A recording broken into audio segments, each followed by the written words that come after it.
Welcome back, everyone, to another deep dive.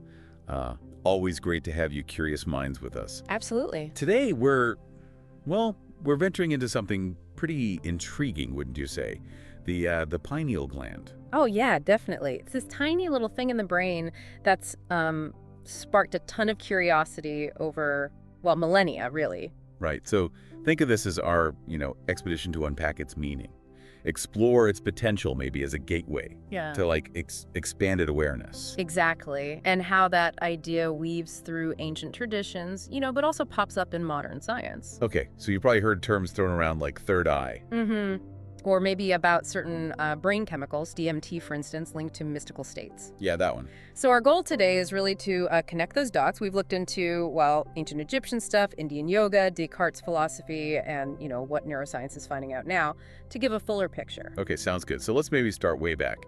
The ancient Egyptians, they seemed to hold this gland in really high regard, didn't they? More than just biology. Oh, absolutely. For them, the pineal gland was deeply tied to the ujat, the eye of Horus. Ah, yes, I've seen depictions of that. Right. And if you look at how it's shown in their temple murals, papyrus texts, the symbolism is, well, it's pretty striking. How so? It wasn't just about seeing with your eyes. It represented this deeper capacity, perceiving beyond the visible, connecting to the soul, essentially. Wow, so like a sacred organ, a portal even. That seems to be the idea, yeah, a portal to higher dimensions. It was about knowing, on a much deeper level than just observation. Fascinating.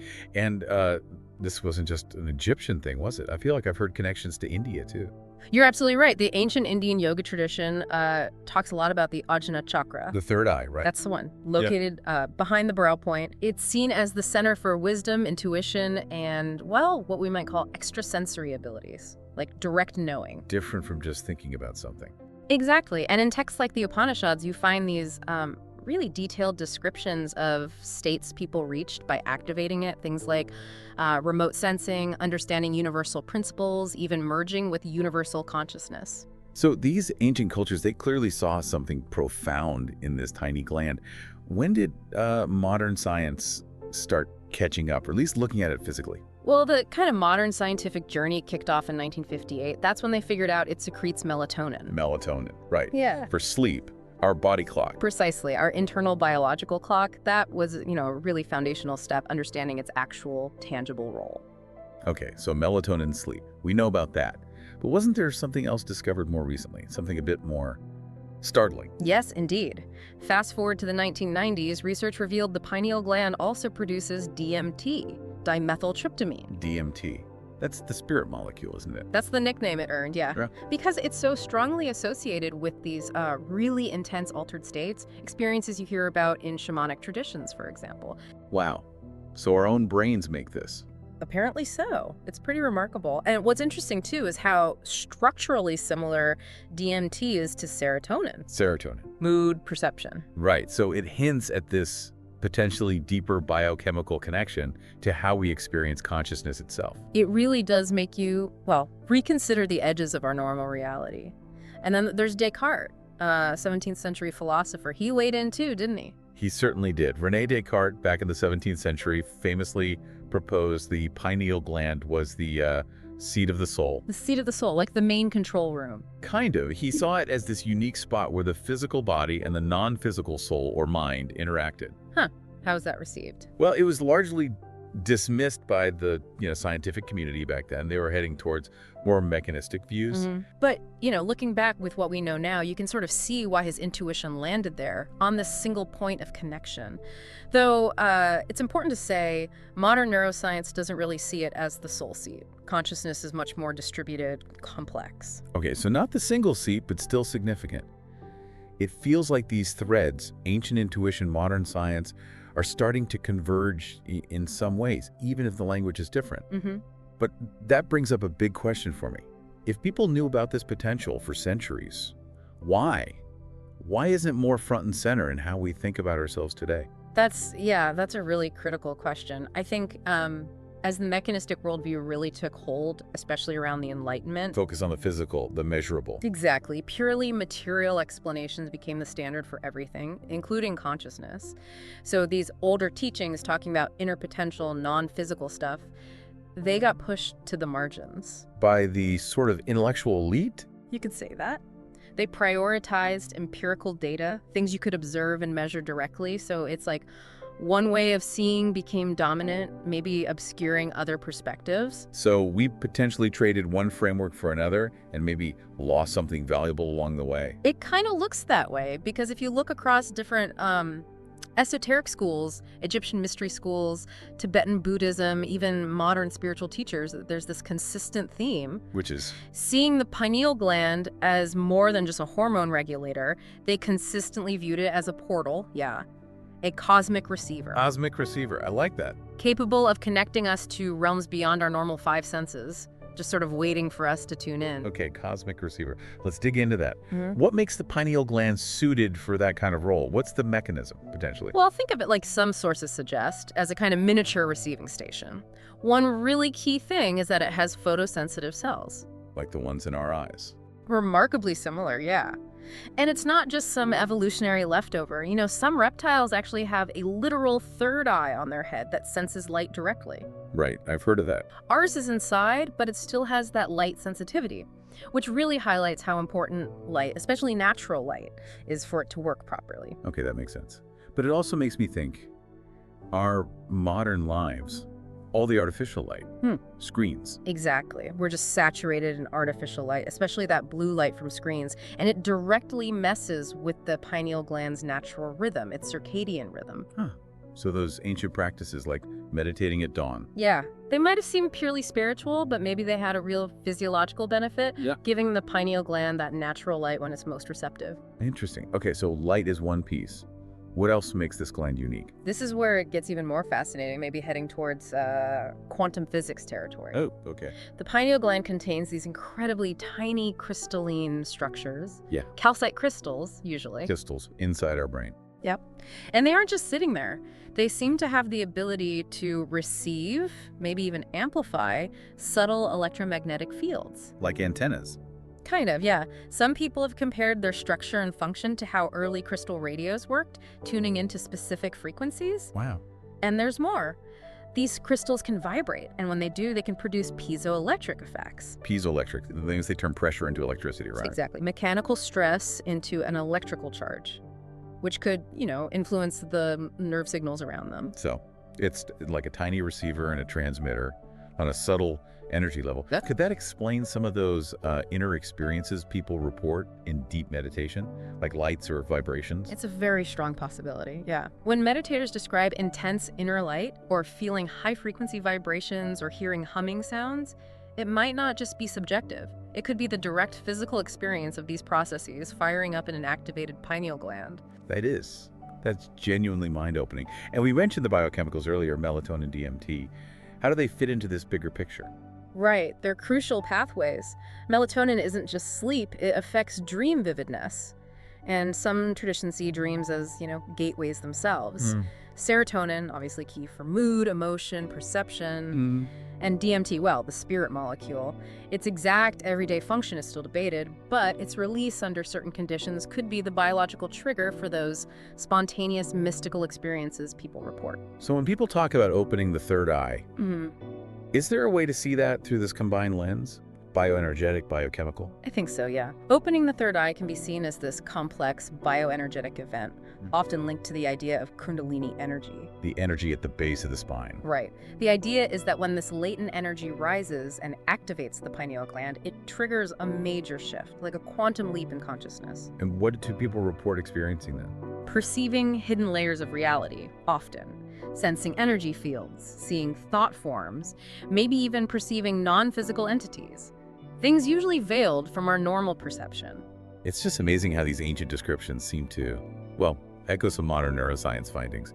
You mentioned the default mode network. Yeah, what's really interesting there is that during deep meditation, or states linked to pineal activation, studies suggest activity in the default mode network decreases. That's the network tied to our sense of self, our ego. Yeah. Right. Ruminating thoughts. Exactly.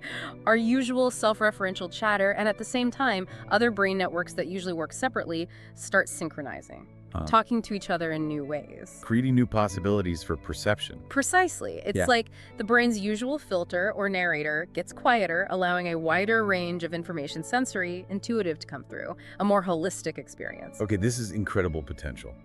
So the big question remains, why aren't we all walking around with heightened senses and cosmic insights? What's holding it back? Well, our sources point towards this idea of the pineal gland as a kind of biological quantum converter. Okay, unpack that a bit. The idea is that when it's activated, it helps create a state of quantum coherence in the brain, meaning quantum processes, subatomic stuff become highly organized, highly coordinated. And that allows... Potentially, it allows our consciousness to interact with a much wider quantum information field, something maybe extending beyond our physical brain, which, challenges our standard view of reality as just localized matter. That's a big concept. So if this activation happens, what are the kinds of experiences people report across different traditions? Are there stages? There does seem to be a consistent pattern, even if the words used are different. The first stage is often this perceptual expansion. Like turning up the volume on the senses. Exactly. Colors get super vibrant, sounds clearer, touch more sensitive. People report sensing subtle energy fields, auras maybe, or a faint bioluminescence around things. Like switching from black and white TV to high-def color. That's a great analogy one source used, yeah. But encompassing all senses, and maybe even extra ones. Okay, what comes after that sensory boost? Often, an altered sense of time and space. Time might feel like it's stretching out or compressing. Boundaries in space can feel blurry. Blurry how? Less defined. Some people even report experiencing multiple moments at once or feeling the presence of parallel realities. Wow, that sounds a bit like Einstein's relativity stuff, doesn't it? Space-time being flexible. It's a striking resonance, isn't it? These subjective reports, echoing fundamental physics, suggests a deep link between our inner world and the universe's structure. To the third stage you hinted at, consciousness expansion. Right. This is where the sense of individual self dissolves, or at least expands dramatically. People describe this profound feeling of connection. Connection to what? To everything. All life, the planet, the entire cosmos, a feeling of oneness. It really resonates with ideas like Jung's collective unconscious. Or even some quantum physicists talking about non-local consciousness. Exactly. Consciousness not being stuck inside individual skulls. It's truly fascinating how these different fields, psychology, physics, spirituality, seem to point towards similar things. But let's circle back to that crucial question. Why isn't this our default state? Yeah, it's the big one. And a major factor stressed in our sources seems to be modern lifestyle. How so? Well, from a young age, our pineal glands get exposed to things that can hinder them. Fluoride is mentioned often in water supplies, certain food additives, electromagnetic pollution. From all our devices, Wi-Fi, phones. All potentially contributing to faster pineal calcification. Calcification, it gets hard. Essentially, yeah. Tiny calcium crystals form inside the gland. It's like a limescale building up. And that makes it less functional, like a clogged antenna. That's the idea. And it's interesting, young kids usually have much less calcification, which just might explain why they often report things adults dismiss: imaginary friends, sensing things. Because their antenna's clearer. Potentially. But sadly, this calcification tends to increase as we age in our modern environment. It's kind of depressing, actually. But you also mentioned something deeper, about our state of consciousness itself. Yes. The thinking is, the pineal gland kind of mirrors our state of mind. If we're dominated by fear or a feeling of being separate or a purely materialistic view, then the gland's function is limited. It seems that way, which is why those ancient traditions always stress the inner work. Mental purification, emotional balance, expanding your worldview beyond just the physical. That was seen as necessary for activation. Okay, so for listeners who are intrigued, who want to explore this potential, what practical steps can they take? The sources mentioned several techniques. They did. A good starting point is light therapy. Simple, but potentially powerful. Because of the photosensitivity. Exactly. So maybe try spending 15 minutes or so meditating facing the sunrise. Helps reset that circadian rhythm. And crucially, limit artificial light at night. especially blue light from screens. Try to cut it out for maybe 2 hours before bed. One study suggested just doing that could boost melatonin significantly in a few weeks. That seems doable. What about sound? You mentioned frequencies. Right, sound resonance. Certain frequencies, like 432 Hz or 936 Hz, are said to resonate with the pineal gland structures. How would you use them? You could use tuning forks or singing bowls tuned to those frequencies. Hold them near your forehead or above your head for maybe 10 minutes daily. Some people report feeling like a warm pulse or slight pressure there. Interesting. And breathing. Alternate nostril breathing came up. Yes, Nadi Shodhana. It's an old yogic technique, great for balancing the brain hemispheres, which is thought to stimulate the pineal gland indirectly. How does it work again? You gently close one nostril, breathe in through the other.